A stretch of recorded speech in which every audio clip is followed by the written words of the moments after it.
Assalamualaikum warahmatullahi wabarakatuh. Perkenalkan, nama saya Ferdi Arahman Jayatama. Jadi di sini saya akan menjelaskan rangkaian yang saya buat, yaitu rangkaian pengaturan kecepatan motor dengan perubahan arah putar motor. Jadi di sini arah putar motor ini dapat berubah, yaitu bisa clockwise ataupun counterclockwise, dan kecepatannya pun juga bisa kita ubah, mau kecepatan yang sangat cepat atau yang sangat lambat. Oke, langsung saja. Jadi di sini saya menggunakan rangkaian PWM atau pulse width modulation atau perubahan lebar pulsa. Jadi di sini terdapat komponen utamanya yaitu NE55, SN55, dan ada dioda, dan ada potensio, dan ada transistor IN22A. Oke, mungkin bisa kita jelaskan cara kerjanya secara langsung saja. Jadi di sini terdapat rangkaian IC 55, kemudian ada resistor 1K, dan dua buah dioda yang dipasang secara bolak-balik. Dan terdapat tensio 500K, dan ada C1 bernilai 100 nF.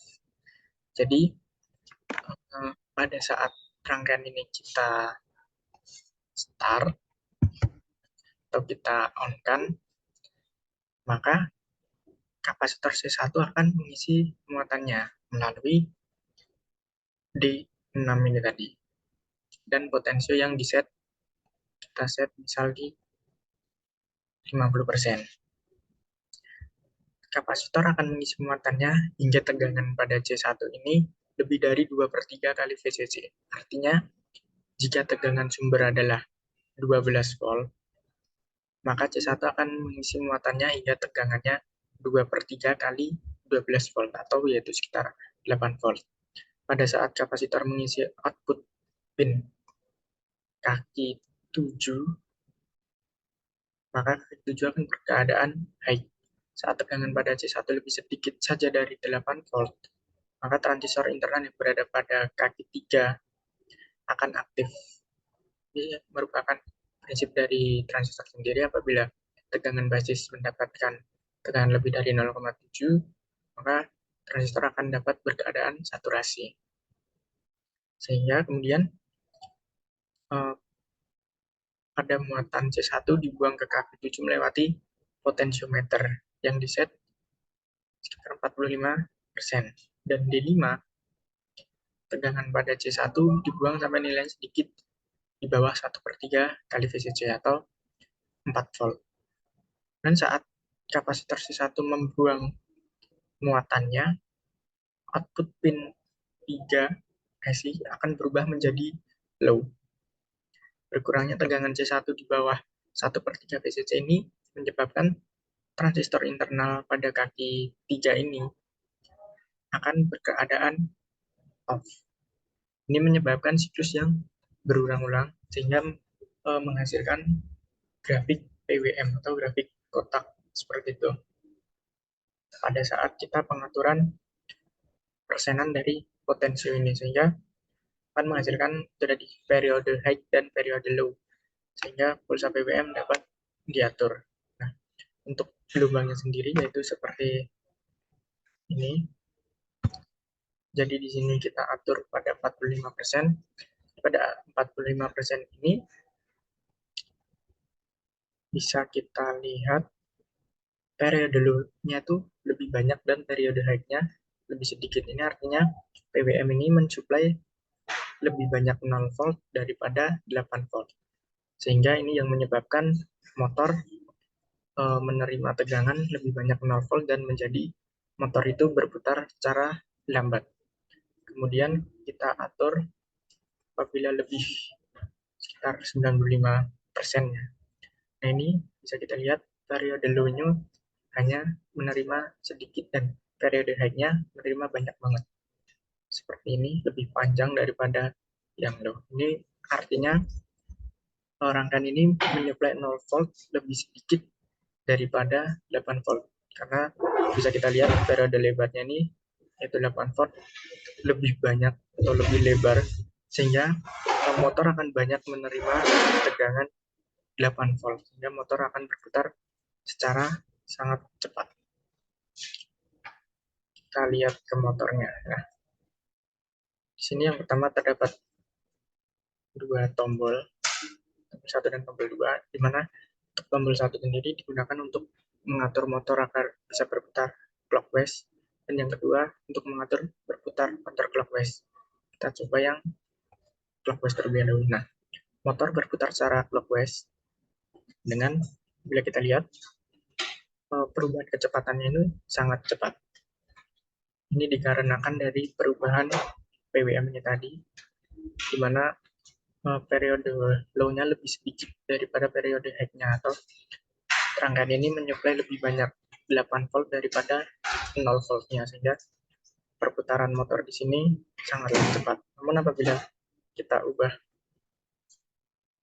nilai potensinya, yaitu misal sekitar segini, misal 25%, maka bisa kita lihat tegangan di sini akan turun, karena yang saya jelaskan tadi bahwa pada PWM ini untuk gelombangnya akan lebih banyak menyuplai low-nya daripada high-nya, atau lebih banyak menyuplai 0 volt daripada menyuplai 8 volt, sehingga motor akan lebih banyak menyuplai 0 volt, sehingga perputaran motor ini menjadi sedikit lambat. Kemudian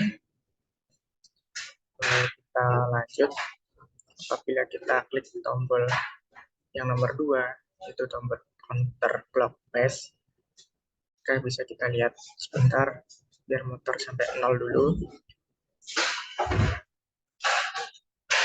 Nah, saat motor udah 0, maka putaran itu akan berubah menjadi counterclockwise. Tetapi pada perputaran ini sangat lambat, karena pada potensio ini kita atur lebih banyak low-nya daripada high-nya. Kemudian apabila kita lebih banyak high-nya, maka di sini perputaran motor akan sangat cepat sekali, karena pada prinsipnya tadi saat potensio diatur dengan hambatan yang sangat kecil, maka akan lebih banyak menyuplai high-nya, atau lebih banyak menyuplai 8 voltnya daripada menyuplai 0 voltnya, sehingga perputaran motor di sini menjadi sangat cepat. Nah, kemudian kita lanjut, kenapa pada rangkaian ini motor bisa berputar clockwise dan juga counterclockwise. Nah, di sini komponen yang paling berpengaruh sendiri yaitu ada Q1 atau transistor 2N222 dan R1, R2, R3, R4, dan tombol. Jadi bisa saya jelaskan rangkaiannya, cara kerjanya itu seperti ini. Jadi misal ini terdapat tombol 1. Apabila tombol 1 kita tekan, maka motor akan berputar secara counterclockwise. Ini terjadi karena tombol 1 inputnya mendapat input dari 12 volt. Dari tombol 1 ini tadi akan mengantarkan arus ke R1 dan kemudian mengantarkan arus lagi ke R4. Dan dari R1 ini akan menyuplai arus ke basis dari transistor. Nah, kita ingat sendiri bahwa transistor bisa bekerja apabila ada tegangan yang mengalir pada basis. Nah, karena di sini keadaannya adalah on, maka akan ada arus yang mengalir di basis, sehingga basis akan mencapai keadaan saturasinya. Kemudian apabila tegangan basis sudah tersaturasi, maka dia akan bisa mengalirkan arus dari kolektor, di mana arus kolektor ini dapat juga dari tegangan 12 volt tadi. Maka di sini arus kolektor akan masuk ke transistor, kemudian keluar dari emitor. Nah, keluaran dari emitor ini akan menuju ke plus dari si motor, karena rangkaian ini menjadi rangkaian tertutup, sehingga motor berputar, kemudian keluar menuju minus, dan dari minus menuju ke kolektor Q4. Nah, kolektor Q4 ini kemudian diteruskan ke emitor, dan emitor ke ground. Di sini Q4 juga dalam keadaan saturasi, karena di sini basis dari Q4 mendapat tegangan dari R4, di mana R4 mendapat tegangan juga dari tombol 1.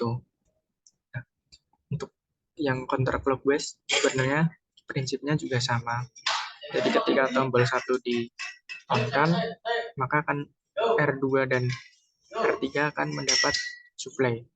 Kemudian suplai dari R3 ini akan menghantarkan arus ke basis ketiga, sehingga transistor ini akan berkeadaan saturasi dan menjadi on. Kemudian akan menghantarkan arus melalui di sini melalui minus dari motor.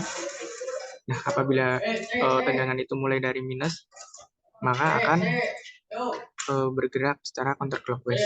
Dan apabila sudah, dari counterclockwise ini akan menuju ke kolektor Q2. Nah, transistor Q2 ini juga dalam keadaan saturasi karena R2 mendapat suplai dari tombol 2 ini, sehingga transistor ini dalam keadaan on dari minus tadi menuju plus, kemudian menuju kolektor kedua. Kolektor kedua menuju ke emitter karena syarat dari basis sudah terpenuhi, maka dari emitter akan menuju ke ground. Jadi ini yang menyebabkan kenapa motor bisa berputar antara clockwise dan counterclockwise. Nah, untuk dioda sendiri di sini digunakan sebagai penyarah, jadi atau memblok tegangan yang lewat, jadi biar tidak ada tegangan yang loncat ke kolektor lagi. Seperti itu. Jadi ini mungkin penjelasan dari rangkaian saya. Apabila ada kurang dan lebihnya saya mohon maaf. Wassalamualaikum warahmatullahi wabarakatuh. Iya, sebelumnya untuk rangkaian ini sudah saya bikinkan desain PCB-nya, bisa dilihat di berikutnya ini. Saya akan tampilkan. Oke, selanjutnya ini adalah rangkaiannya dalam bentuk KiCad atau skema KiCad. Jadi seperti ini, sudah saya perbarui di KiCad. Jadi bentuknya seperti ini. Kemudian kita coba lihat yang rangkaian PCB-nya. Untuk rangkaian PCB-nya sendiri jadi seperti ini. Bentuknya cukup lumayan rumit. Di sini ada kotak baterai, kemudian potensio, ada IC, kemudian ada transistor, kemudian ada soket.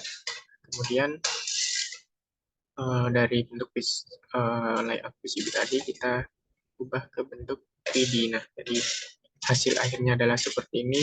Jadi ada bentuk PCB secara realnya, 3 dimensinya, jalurnya seperti ini.